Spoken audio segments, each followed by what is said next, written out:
Brom is a nice guy, unless you make trouble. I wander, but you are lost. Time to throw down. Yeah. Hello, Time Child. Ready to make some magic? Ready. League of Legends is one of esports' most influential and ever-expanding gaming universes of all time, ranging from comic books and TV shows to RPGs, platformers, and even card games. Coming 2025, however, Riot Games looks to add 2D Fighter to the list, with 2XKO. Replay.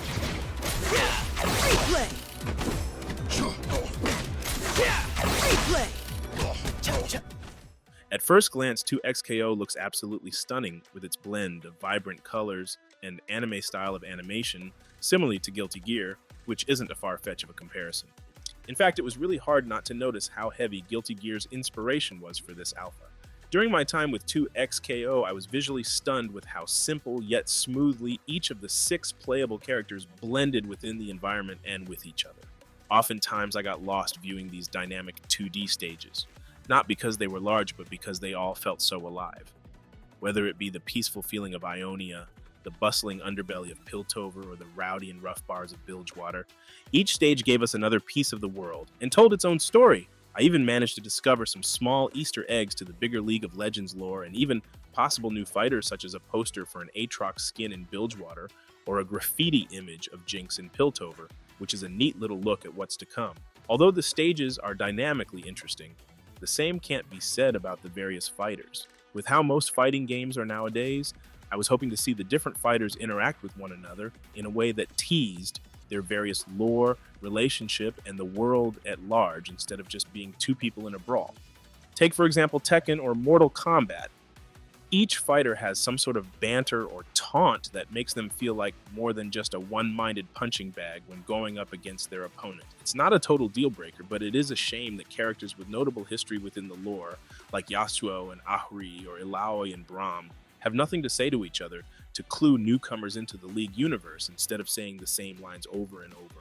When it comes to the gameplay, 2XKO is definitely meant for hardcore veterans of the 2D fighter genre.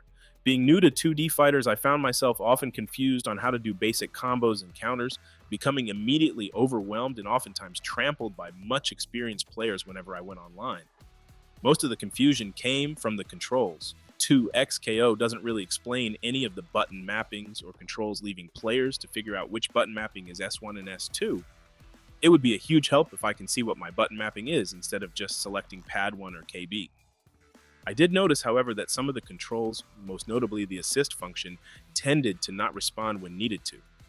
There were so many times I tried to break a combo with my assist partner, and no matter how many times I imputed the correct command, it never responded.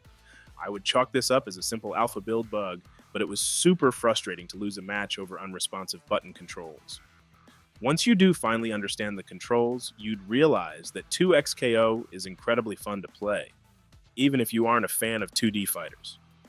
Every fighter has a different type of playstyle that complements every type of player.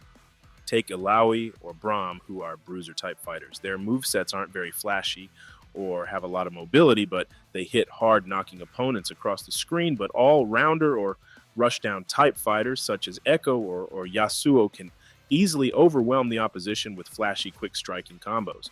The only downside is a lot of these fighter combos, whether it be a bruiser or all-rounder, require you to be in very specific spots that could leave you open if not done correctly. Even though it was just an alpha, 2XKO would benefit greatly if they added some sort of offline arcade mode in the final release so newcomers to the genre can have an easier time learning the mechanics or fighters without the pressure of being overwhelmed during online matches.